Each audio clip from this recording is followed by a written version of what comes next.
یہاں معاملہ اسی طرح یہ بھی ہے کہ چھوٹا بھائی اور بڑے بھائیوں میں اکثر گھروں میں لڑائیاں ہوتی ہیں. میرے پاس جب کیس آتا ہے نا تو میں آپ کو دل کی بات بتاؤں, زیادہ تر غلطی چھوٹے کی ہوتی ہے.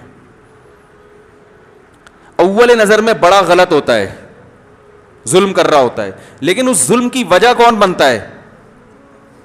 بولو بھائی, چھوٹا. وہ عزت نہیں دے رہا ہوتا, وہ کیا نہیں کر رہا ہوتا.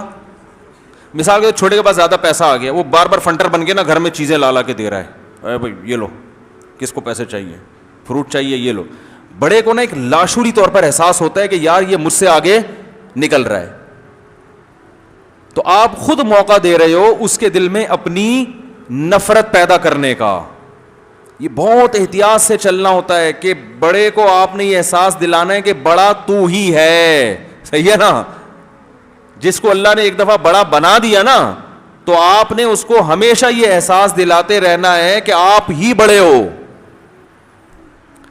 دیکھو میں اپنا ایک واقعہ اکثر بیان کرتا ہوں. ہم بیٹھے ہوئے تھے, میرے ایک سینئر استاذ تھے, ایک جونیئر استاذ بھی تھے, دونوں استاذ میرے بیٹھے ہوئے تھے. جو سینئر استاذ تھے وہ میرے بھی تھے اور میرے استاذ کے استاذ بھی تھے. تو میں نے مسئلہ جونیئر سے پوچھنا شروع کر دیا نا وہاں بیٹھے ہوئے کہ آپ یہ مسئلہ بتائیں. مجھے انہوں نے, وہ پٹھان تھے نا استاذ میرے, انہوں نے ایسے لال سرخ غصے میں آنکھیں دکھائی نا, یوں کر ایسے کر کے نا, جیسے پٹھانوں کی آنکھیں ہو جاتی ہیں نا غصے میں, ایسے آنکھیں دکھائیں, اتنا غضبناک ہوئے. انہوں نے بولا بھائی وہ جب بڑے بیٹھے ہوئے تو مجھ سے کیوں پوچھ رہے ہو, یہ تو ان کی انسلٹ ہے نا. نہیں آ رہی, یہ تو اگلے کی توہین ہے. جب ایک سینئر بیٹھا ہوا ہے تو بھائی اس سے پوچھو, مجھ سے کیوں پوچھ رہے ہو. یہ تو بے ادبی. اگلا بولے گا یار اتنی تمیز نہیں سکھائی چھوٹوں کو. یہ چیزوں کا لوگ خیال بولو بھائی نہیں کرتے. دیکھو بیٹا بیٹھا ہوا ہے, اس کا باپ بھی بیٹھا ہوا ہے. آپ رشتے کی بات, کہیں اپنی بیٹی کے رشتے کی بات کرنی ہے, بیٹے سے کر رہے ہو, اس کے باپ سے نہیں کر رہے وہاں بیٹھ کے, اور دلیل یہ دے رہے ہو کہ شادی تو بیٹے کی ہو رہی ہے نا, باپ کی تھوڑی ہو رہی ہے. یہ دلیل خاندانی لوگوں میں چلے گی؟ بولتے کیوں نہیں بھائی. اور وہاں بیٹا کہہ رہے ہیں ہاں آپ مجھ سے بات کریں, بتائیں کیا ہے آپ کی بچی, کتنی ایجوکیشن ہے, میرا بھی ارادہ ہو رہا تھا شادی کر. باپ کی طرف نہیں بھیج رہا کہ ابا سے پوچھیں. تو اگرچہ اس نے شادی کرنی ہے, رائے اسی کی ہے, لیکن خاندانی لوگوں میں اس چیز کو پسند نہیں کیا جاتا اور کیا بھی نہیں جانا چاہیے. باپ بولے گا, تھپڑ مارے گا, کم بخت جب تجھ سے بات کر رہے تھے تو آپ تو بول دیتا نا ابا بیٹھے ہوئے ان سے کرو بات, یہ میرے ابا ہیں. بھائی نہیں آ رہا.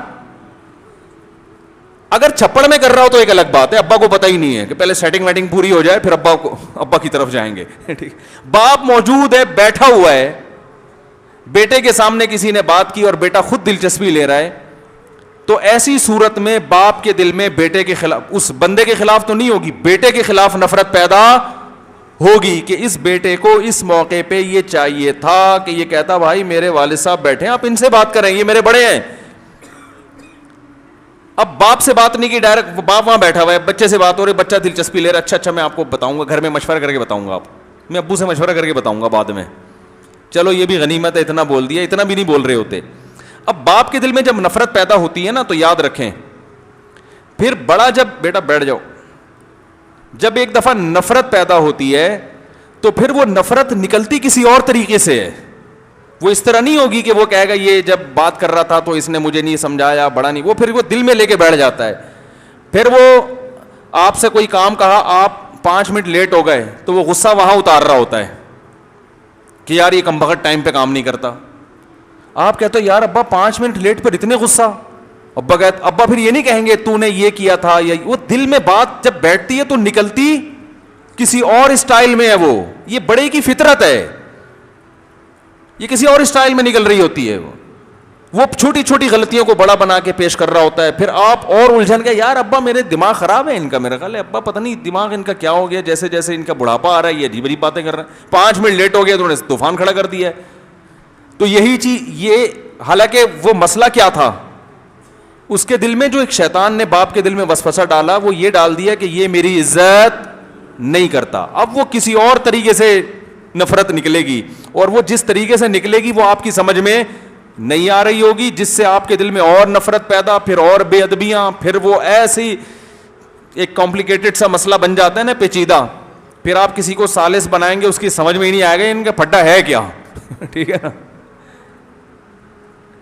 اس سمجھ میں ہی نہیں آئے گا ان کا پھڈا ہے کیا. وہ کہہ رہا ہوگا, وہ سمجھے گا ابا جو ہے نا اس کا دماغ خراب ہے, یہ 5 منٹ کام میں تاخیر پر اتنا دماغ خراب ہو جاتا ہے, وہ یہ سمجھے گا. حالانکہ اس کے پیچھے کہانی, بولو بھائی, کچھ اور ہوگی. یہی حال ماؤں کا ہوتا ہے. ماں بیٹیوں میں جو جھگڑے ہو رہے ہوتے ہیں, بنیادی وجہ یہ ہوتی ہے کہ بیٹی ماں کی عزت نہیں کر رہی ہوتی, چھوٹا بھائی بڑے بھائی کی عزت نہیں کر رہا ہوتا. یہ سارے الٹے طریقے سے پھر یہ سب چیزیں نکل رہی ہوتی ہیں. تو اس لیے بڑا جو ہے نا, جو بھی خاندان میں, اس کی سب سے پہلے خواہش ہوتی ہے کہ مجھے عزت دی جائے. بات آ رہی ہے سمجھ میں؟ وہ عزت پہ اگر عزت دار ہوگا, خاندانی ہوگا, تو عزت پہ سمجھوتا نہیں کرے گا. وہ پھر اگر وہ غلط کر رہا ہے, آپ پوری عزت دے رہے ہیں, پھر غلط کر رہا ہے, تو پھر اس غلط کو ہم کیا کہیں گے؟ غلط. کہ بھائی جب چھوٹا آپ کی عزت دے رہا ہے, آپ ہر جگہ اسے ذلیل کرنے پہ کیوں تلے ہوئے ہو؟ پھر مسئلہ ہوگا. تو پہلے آپ اپنی ذمہ داری پوری کر لو, پھر ابا کو اپنی ذمہ داری پوری کرنے دو. اصلاح معاشرہ میں جب آپ کسی کو نصیحت کریں گے تو آپ نے کئی دفعہ بیٹھ کے سوچنا ہے کہ اسٹائل آپ کا کیا ہونا چاہیے.